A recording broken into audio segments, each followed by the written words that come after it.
Ayora celebra la Fira del primer tall de la mel, una oportunitat única per a conèixer tot el relacionat amb este producte i també disfrutar d'una mostra de gastronomia i artesania. Ahí està Loren Donat. Loren, què poden trobar exactament en el certamen?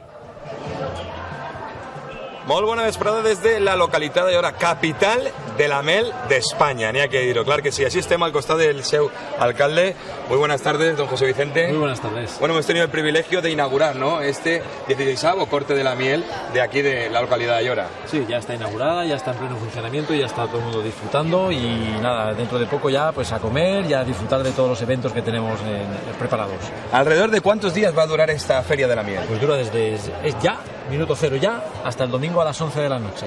Quiere decirse que tenemos todo el fin de semana, viernes, sábado y domingo, para que vengan a visitarnos y disfruten con nosotros, que no van a quedar defraudados. Tendrán la oportunidad de vivir en directo el corte de la miel. Sí, el primer corte de la miel, la feria de la miel, que se le dice vulgarmente, nosotros es primer corte de la miel y así queremos que se autodenomine.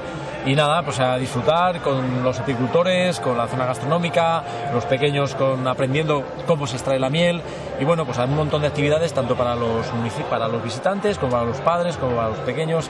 Y yo creo que es una oferta cultural importante para este fin de semana. Son miles y miles de asistentes que vendrán esta semana. Mientras el tiempo nos acompañe, creo que nos va a acompañar. Tocamos madera, esperemos que sí. Y nada, aquí estamos esperándoles para que vengan a visitarnos y van a estar bien acogidos. Que se quiten la amargura de toda la vida, aquí se las vamos a endulzar. Muchísimas gracias. Gracias a vosotros. Pues ja això ha sigut des d'ací, des d'Ayora.